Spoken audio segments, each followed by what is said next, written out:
Food is more than just what's on our plate. It's the places where it's grown, it's the people who grow it, and so much more. Join me, Janice Person, your host, on Grounded by the Farm every other week as we talk about the foods we love. With this episode, we are going to catch up with 3 of our previous guests. Love seeing what they're doing, how things have changed, all of that. So we're going to start off with one of the first interviews I ever did before the podcast got launched. We're going to talk with Matt of Ella Ollie Popcorn about some of the things they've been seeing. Then we're going to go to Chicago. We're going to talk to Natasha at the Urban Farm up there with We Sow We Grow. And then down to Nashville and talk to Christian Spears at Tennessee Brew Works. Getting caught up on all 3 of them, seeing what's happened. I hope you guys will enjoy this. And please let me know if you'd like an update from some of our other guests. I thought maybe this would be something we'll do periodically. All right, let's go ahead and get started with these interviews. For this segment, we are talking to Matt Helms. And some of you guys may remember Matt. He was on the show before anybody even knew there was a show. One of our first episodes ever. We're going to talk about popcorn. So Matt, when we talked to you before, you guys had just put in a pretty huge investment of like extra storage and stuff on the farm. Tell me, is it paying off? How are you guys doing? What's happened?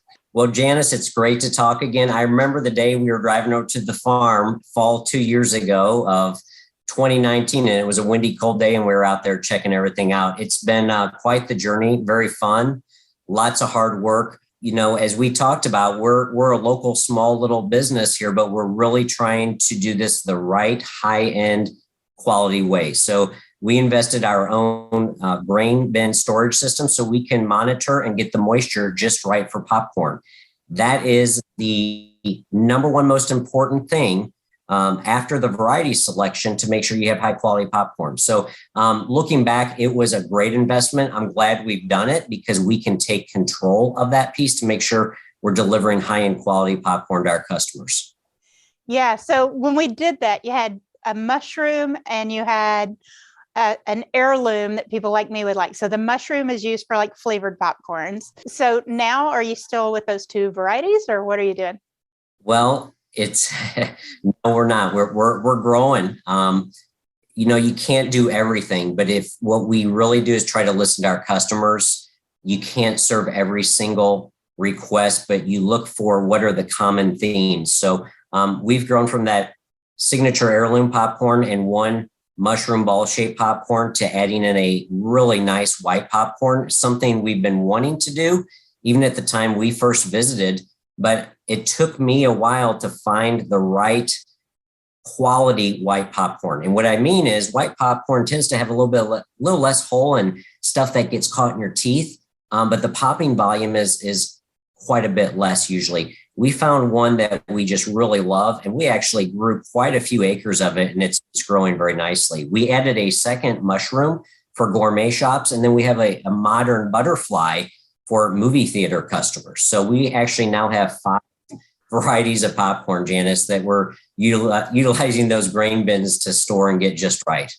I think we blew some minds saying you had 2 in the past, so I'm sure 5 is crazy. So you guys are now at movie theaters and specialty shop. If somebody really likes popcorn in St. Louis and they go to a local shop, they may have the popcorn that's Ella and Ollie.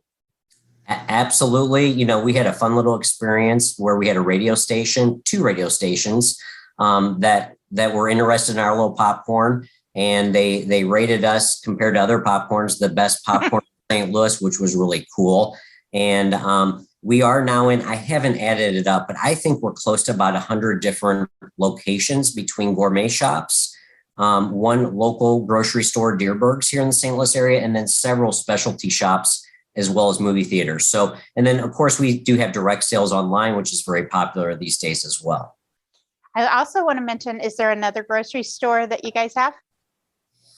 There is one actually down in Texas. Yeah, we kind of crazy, but through some of the articles that people have been writing on our Ella Ollie Popcorn, Central Market, which is a real nice high-end Texas-based grocery store has brought us into all of their locations as well. So yeah, we're excited. We've actually picked up, I've got a little cluster of gourmet and kettle corn customers in Florida that love the product. Again, it all comes back to relationships I've been able to establish with about 3 of the popcorn breeders. Really look at their next generation, look for, a quality product that hits the attributes. And it's kind of crazy, but I feel like we have found a product for that segment. We can ship it all the way to Florida, and it's providing a better value than what those customers are able to get locally. So it's been really fun. Actually, I was just texting a customer today on his order here in a couple of weeks that's going to ship out to Florida. I love it. I love it. So in some of those places, they may or may not say whether it's Ella and Ollie popcorn. Some of them, they may have smaller bottles on the shelf if you wanted to pop at home. But on the website, it's all Ella and Ollie all the time. That's right. Anything in retail from a jar or a burlap bag is Ella and Ollie. Several actually, every single one of the movie theaters that we work with, because what's really fun about this is every single business we're working with, except maybe one of the grocery stores I mentioned, but it's predominantly independent and family-owned businesses, and we relate really well. So long story short, Janice, the theaters and many of the gourmet shops are also selling our jars as a retail opportunity for them, but they're also co-promoting locally grown Ella and Ollie popcorn with their business. So, it's really cool when you can see, this drive-in movie theater, the Skyview Drive-In, who has 80,000 followers on Facebook, and they put a plug in for your business, and you can see customers enjoying your product there. I love it. Well, I know I've bought more than a few things. Christmas, we like to eat in my family. And so food has always been a great gift in my family. So this year I went to one of those shops that sells it locally. And a lot of the specialty shops sell a lot of your product line. So it's not just popcorn anymore that you can get on the website and some of the specialty shops. Tell people what else, because that popper is like big time in my family now in multiple states. We're actually deliberate because our journey started as what we call ourselves popcorn lovers. We eat multiple times a week.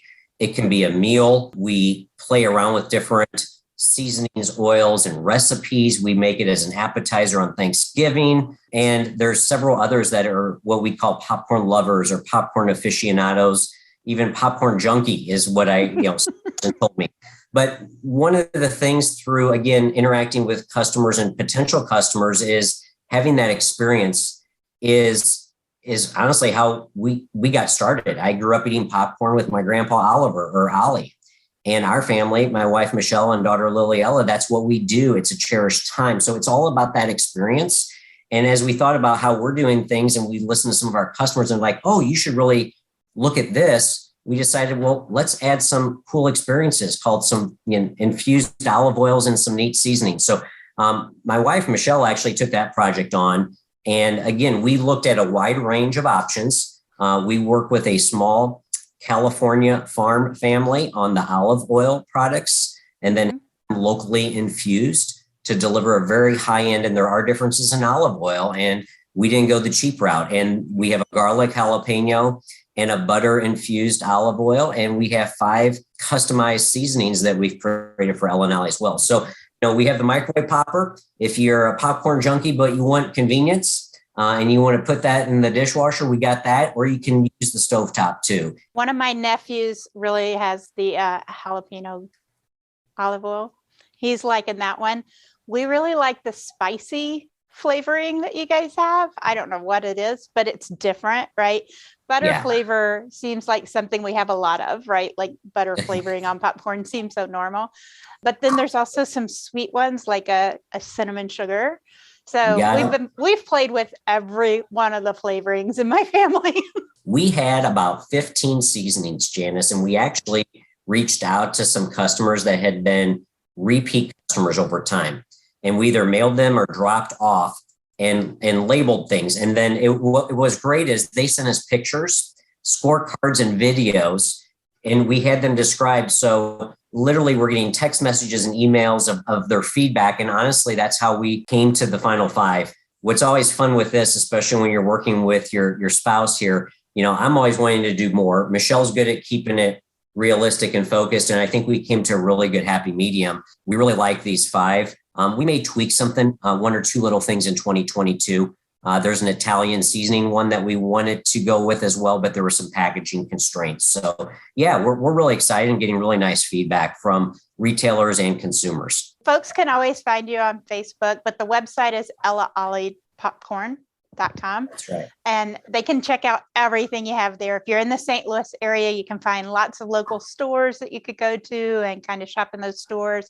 But you can also buy it online, and that works really well for a lot of us. I like going to some of the shops now and then, but some days I just want to have something delivered to my door. So it works always. Thanks for coming on this show and keeping us up to date. I appreciate it. Absolutely, Janice. Thank you. And looking forward to having you out to farm again sometime soon. Yes, definitely.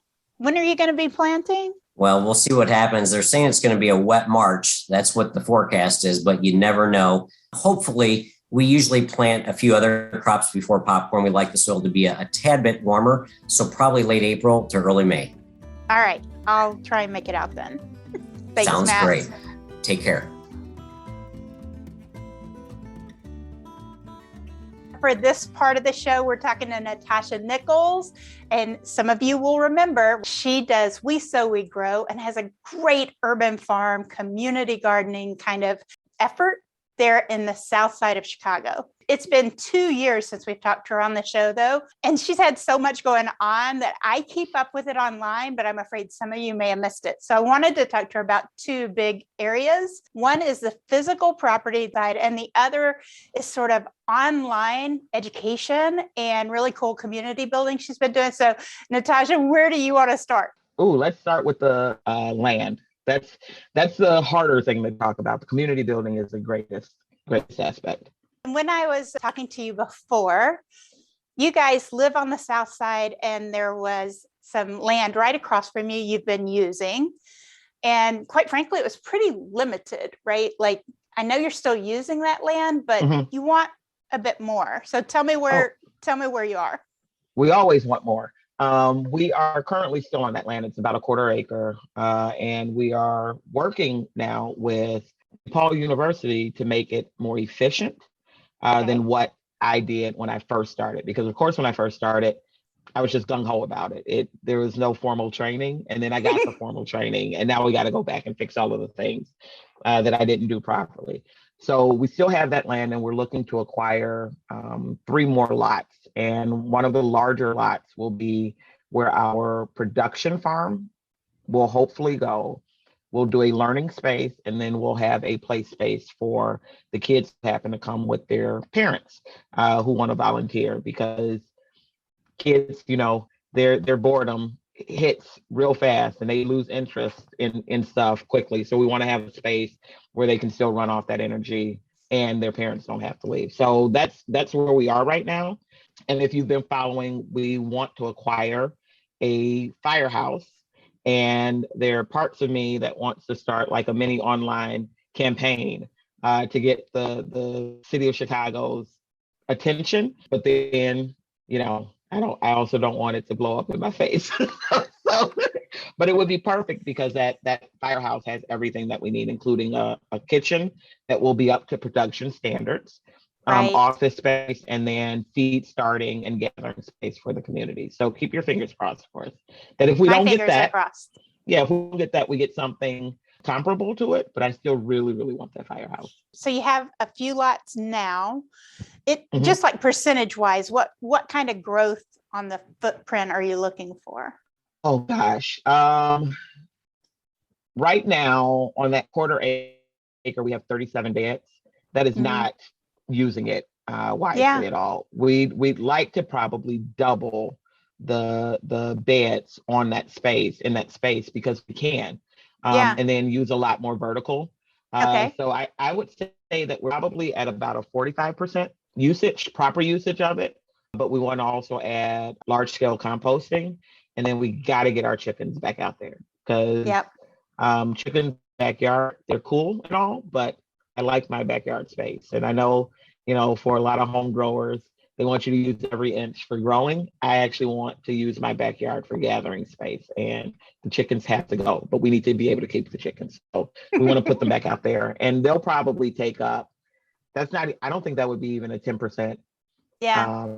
usage of the land if they get over there in their fancy digs that we're looking at right now.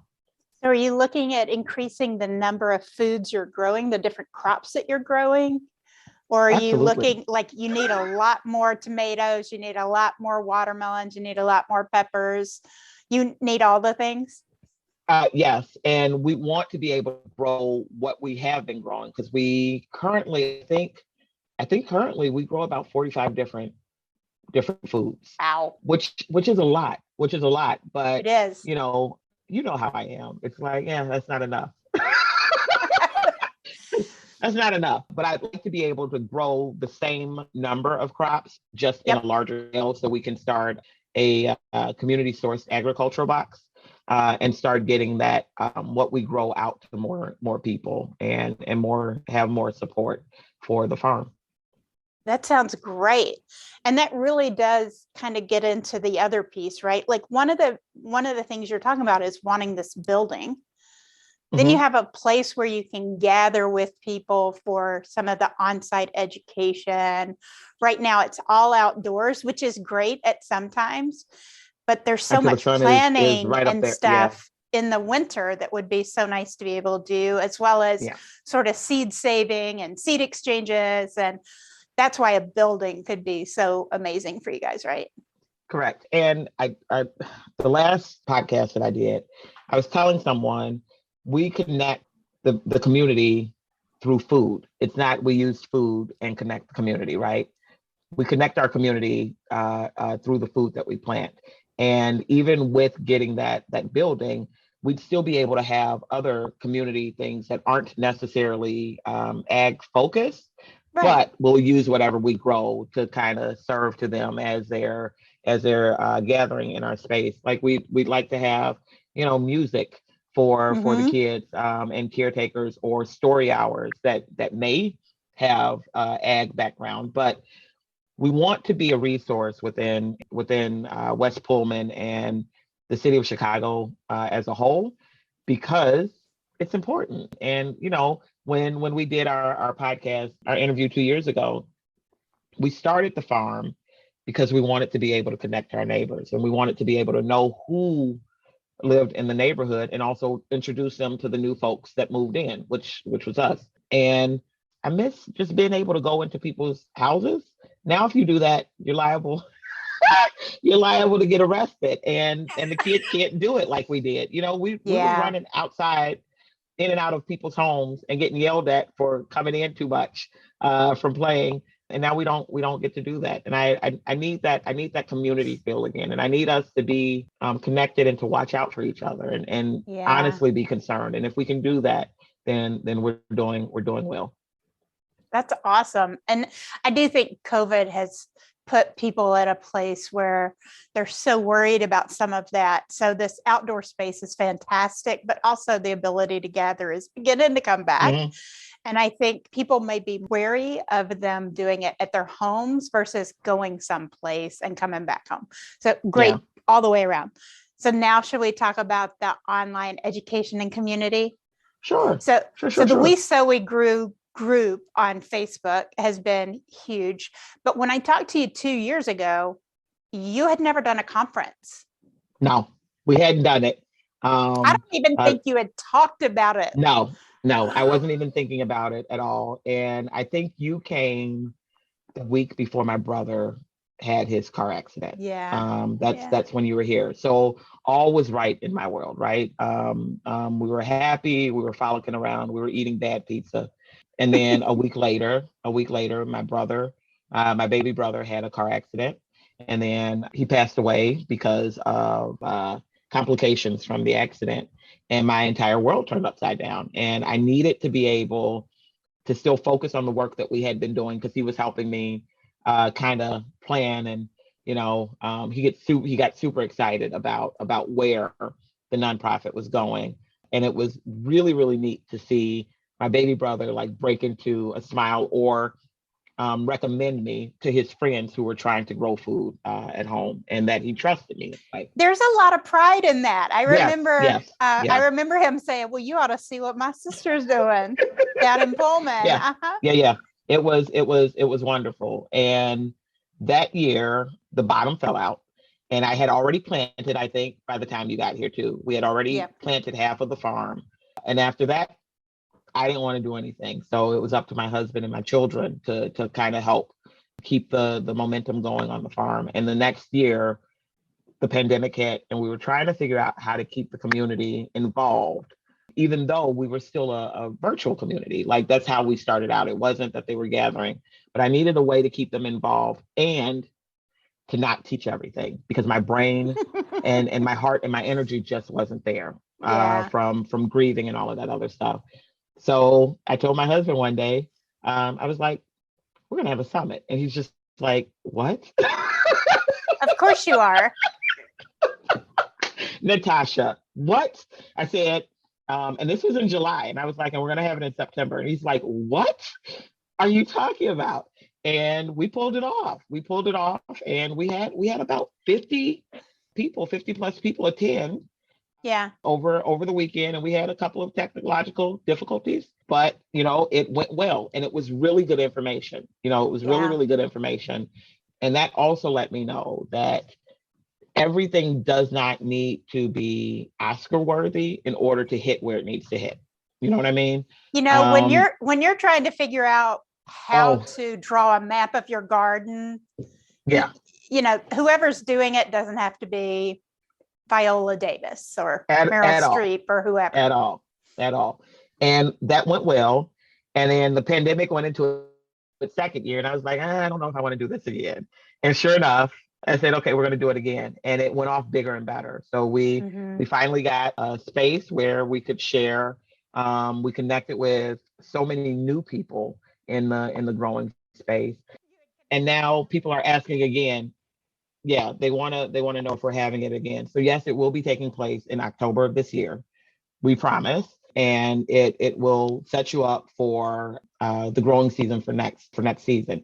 And the reason we do it after everybody's done growing is because we want people ready when the time comes, instead of getting ready when they already should have been. And for those of us who live in zones 5 and 6, we don't have a really long grow season anyway.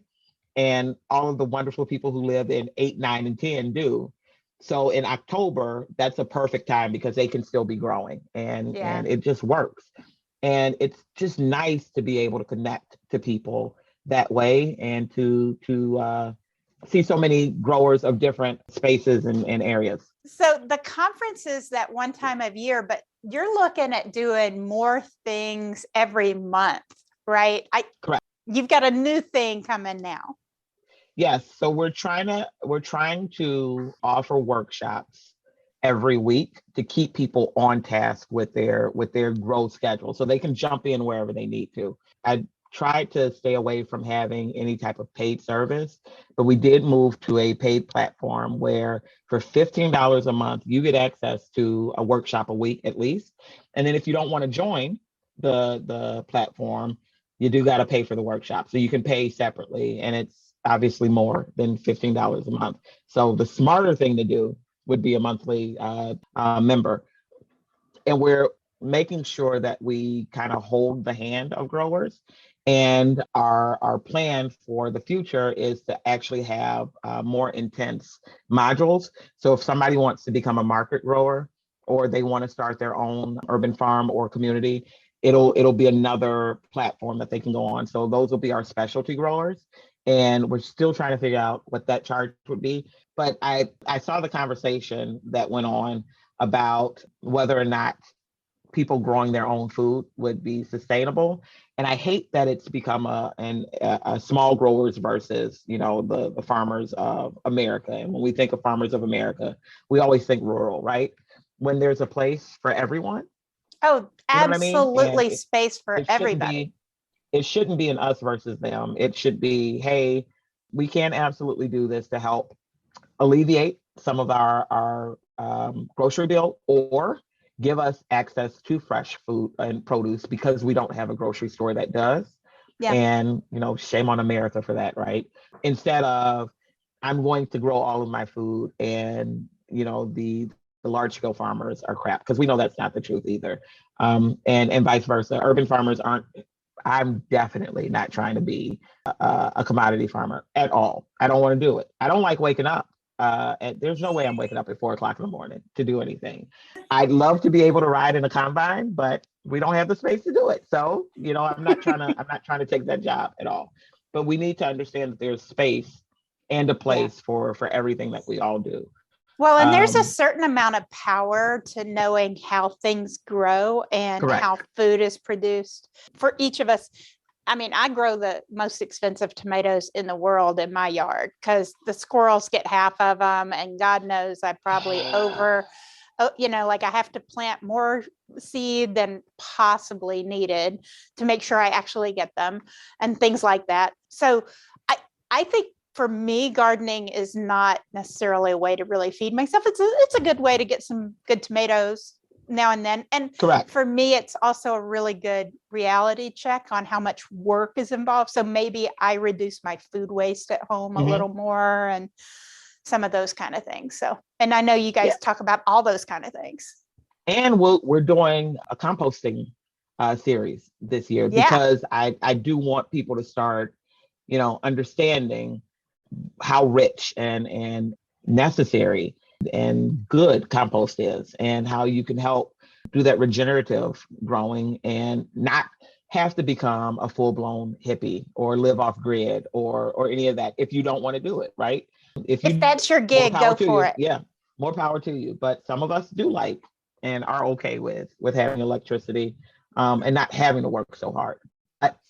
When you allow the things that you produce to work for you and learn how to use them to your advantage, it feels awesome.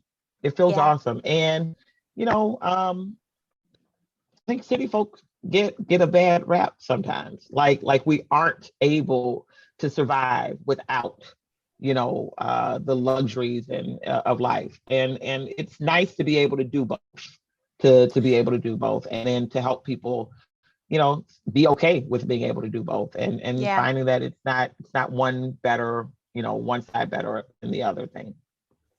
Yeah, I love it. You're so good at summarizing why what you do matters. So if people want to find you, there's the website. Correct, which I broke. So we are currently fixing that. So if you get on and you see nothing, that is my fault. I take full responsibility for it. But you can also find us on Instagram at We Sow We Grow, Twitter at We Sow We Grow, and even on Facebook at We Sow We Grow. That's where we are. And then you've got the Mighty Networks coming soon. Correct. The Networks is actually launched, and we're tinkering around with that still, but we do have things up already, and you can go in and make yourselves comfortable. We're working on our March workshops. We have 2 out of the 4 slots filled. So we will be talking about backyard and kitchen composting on the 14th of March. And then we will be speaking about vermicomposting. So if you want to know about that, order your worms now and get all set up, and we'll help you through that. And that'll be taking place the 7th of March. And then we'll close it out with large scale composting and then soil amending. So you can figure that out. And then I have just a mini workshop that's coming up talking about water soluble fertilizer versus granular, because I think a lot of people use them the wrong way and are then completely shocked when their plants either die on them or do not do anything. So we want people's money to go where it needs to go, and for folks to stop hemorrhaging cash because they're doing the wrong things with what they're growing. All right. And I'm going to, last thing, I want to make sure that when we leave here, I get the link so that if people want to support We Sow We Grow with a contribution by PayPal or any of those things, they can get it in our show notes. Okay. Thank you so much for joining us. I really appreciate it, Natasha. Thank you. And I always have fun. I can't wait to get back to Chicago I'll be there this summer. I'm planning to come to Pullman. Yay! So here we are. We're with Christian Spears. Christian is with Tennessee Brew Works in Nashville. And some of you may not have heard, we talked to Christian first when we also talked to one of the farmers that grows barley for him. It's an episode we did with Brandon Whitt. And then we went in and talked to Christian at the brewery. And later, because COVID started changing everything in the hospitality world, we went back and asked Christian to help us understand what was going on. It's been a year and a half, I think, or something since we caught up with him, and I had to include him here. So Christian, can you catch us up on what's been happening with you guys? Well, first of all, thank you for including us. We appreciate it. And, I think the moral of the story or summary of where we are right now is we are surviving. And so I I was saying before we started recording, I'm just happy to still be doing what I do. And I have friends who weren't as fortunate coming out the other side of this. There is very good demand for our products. And I think I mentioned we have been at capacity on the production side of our brewery since March of 21. It's a wonderful feeling in one sense, but the other, the stress is strangely trying to create enough product to meet demand in concert with, all the supply issues that everyone experiences. We certainly could see the writing on the wall, coming out of 2020 with the demand, and invested in capacity increases. But, like everything else, we have experienced delays. Everyone else, we've experienced delays in getting that equipment in. So it's been a blessing and a curse, to have that demand, and the team is excited, and there's that level of frustration too, because here we are, we have this great opportunity. Our dreams are coming true. People love what we're doing. Oh my gosh, we got to get it to them. Like, how do we get it to them? And so there's some of that going on, but I feel like all of us are coming out of COVID with PhDs in supply chain management. So I have a nice seasoned battle tested team here to handle all obstacles going forward after this. So that's where we are. I definitely think people had to learn about supply chain management over the last couple of years. When we last talked to you, I can remember beer and wine sales and stuff in the grocery store was really like the top spot. People weren't going back out very much. It was still pretty locked down in a lot of places. So you say this growth has happened. You were having the growth before we went into COVID. Then you had this weird period where all you were doing was retail sales. So when you say you have this great growth and you've needed to expand but have trouble getting all the equipment, are you seeing that more in sort of the retail side, or is it more other bars that are carrying? Because we've talked about you guys have a kitchen and all there, but you really do supply a lot of different people with Tennessee Brew Works. Right. Yeah, it is. There's different components to that answer. You're right. The manufacturing side is really where we would see like this almost anomalous demand, versus other products, maybe for alcohol. The restaurant itself had to close down for a while. We were keeping the tap room alive, and I think we talked about this before by delivering 1 6-pack at a time out to the street and putting it in someone's trunk, and that's how we're making revenue. And so it's strange because there was a lot of camaraderie that came from that. We definitely connect a lot more with our community. I would see the picture, on someone's Facebook account that they'd come by to support their local brewery, and the owner walked out and put the thing in their trunk. And then we started even doing beer deliveries, and somebody's there on a Sunday afternoon getting some beer, and they take a picture of me, walking it up to their porch. And you're like, wow, and I think people start to really realize that that it is still a very small business. I think we look big in so many ways because of the breadth of our distribution, but we're still very much a small business. And I think it kind of clicked when we see the owner just scrapping away, trying to keep things going. And so that was really nice for us. But that's the demand really was on the manufacturing side. And even then we were certainly competing with big beer, and not just even big beer, I should say big seltzer.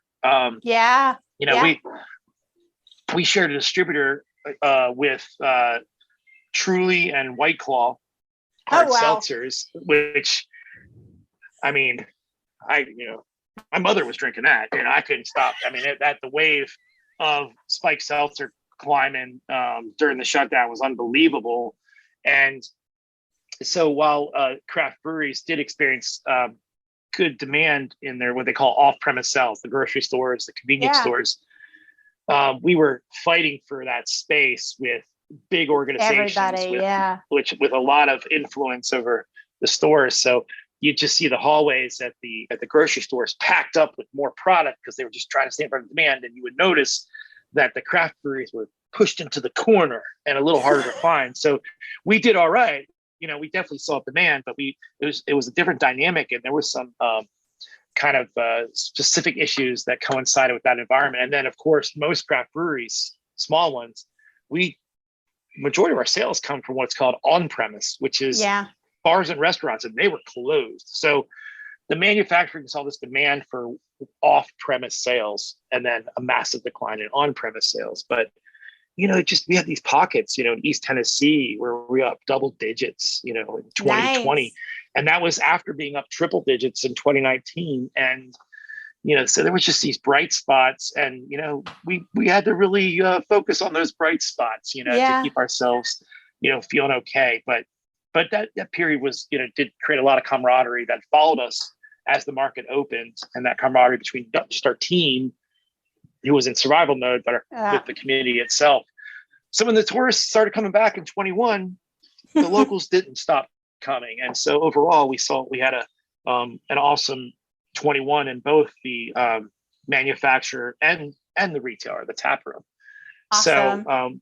So and then, like I said, getting the equipment in and getting everything going, it's been challenging, but it looks like it's going to be a good year. So I'll take it. We probably need to talk about beer a little bit, right? Like the actual Twist beer. My arm. So you guys, I love watching you guys on Instagram. Like, it's so much fun. You guys have a award-winning beer now. Is it called Farmer's Beat? That's right. Okay.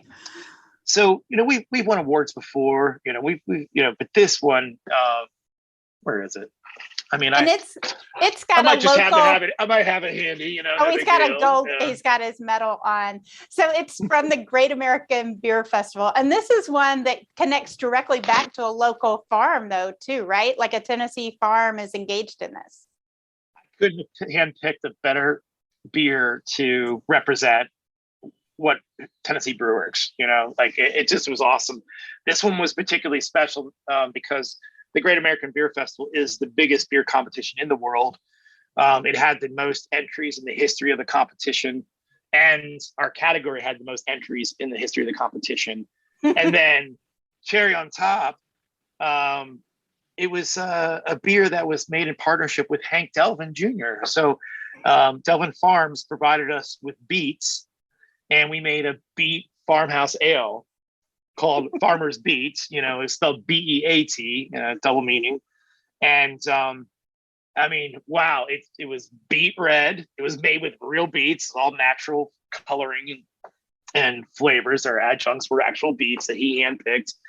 So what better way to showcase a brewery that, supports the local farms and values the tradition, culture, history of Tennessee. I mean, it's perfect. So we were very, very happy about that.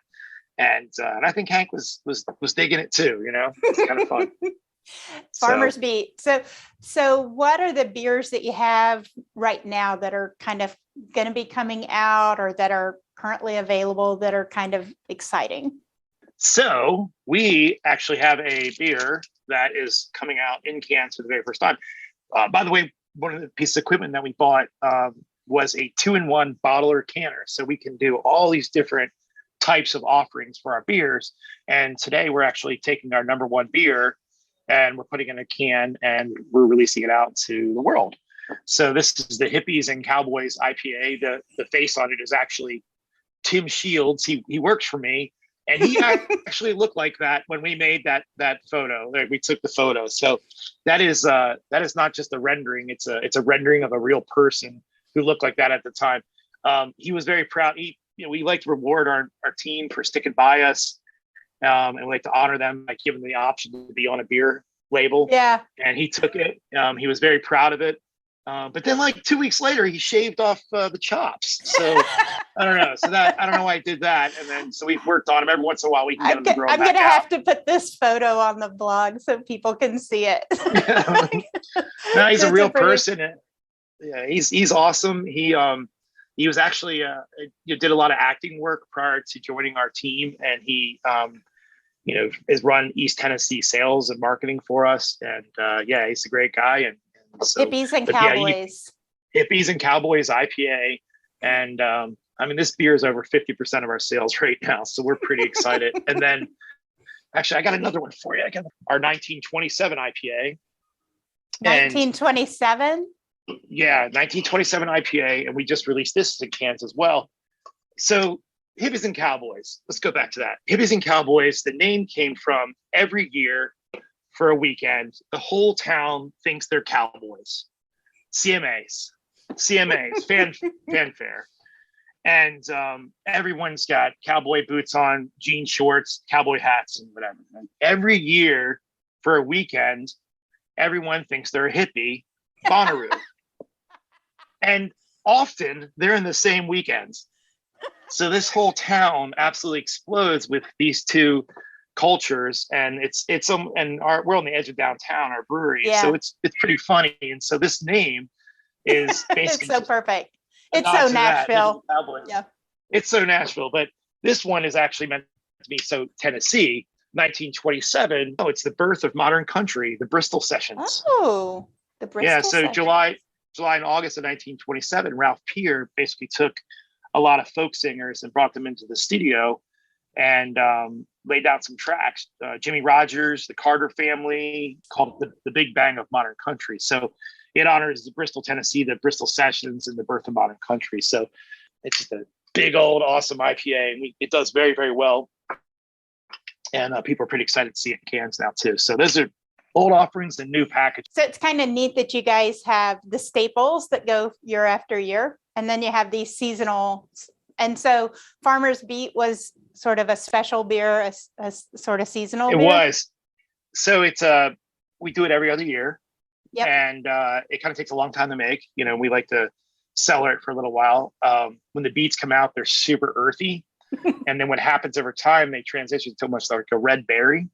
Okay. And so the yeast does very well too with time. Some yeast, some beers like an IPA, you want to drink it fast. But Saison yeast, which is what we use, the French Saison yeast, does very well with time. And Nice. and these beers are really good after a year as long as you condition them correctly. Put them in your fridge. Don't leave them out on the counter in front of the window.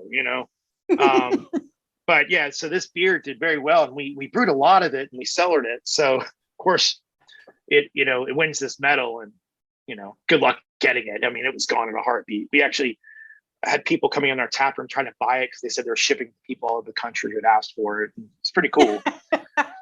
But this year we're talking about our version of the Saison or the Farmhouse Ale this year is we want to do Hank's Harvest.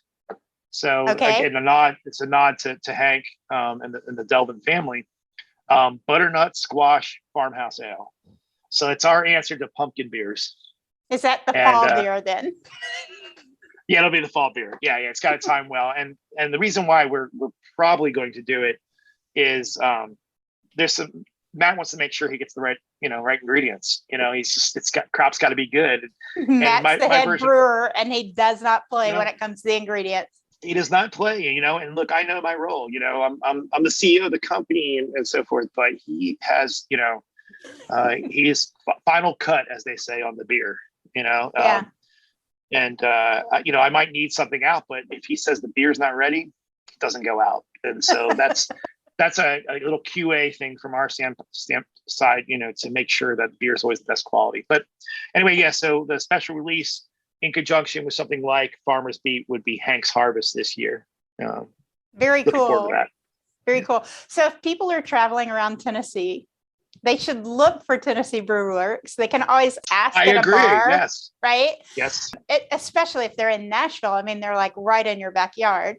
They're right in our East backyard. Tennessee has come up quite well.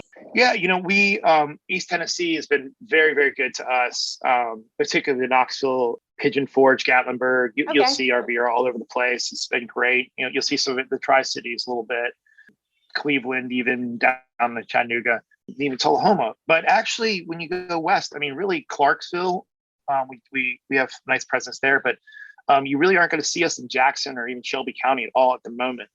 And this kind of goes back to we didn't really have much of a presence there. We hadn't really made a push much out there, and we can't because we don't have the product. We have to manage what we have right now. So it's been a little bit paralyzing, to not be able to move beyond where we are, but it's our reality. So Memphis has some great craft beers in the meantime. If people need to know those, they can always hit me up because I'll be in Memphis again as this comes out even. So yeah, there's some great ones there, and we're friends with them and share distributors with them.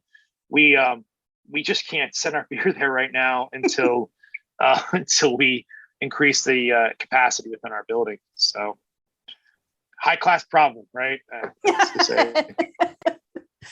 Well, thank you so much. I appreciate it. Is there anything else I needed to make sure you got in before we take this? Nah, you're the best. I appreciate you giving us focus. It's really awesome.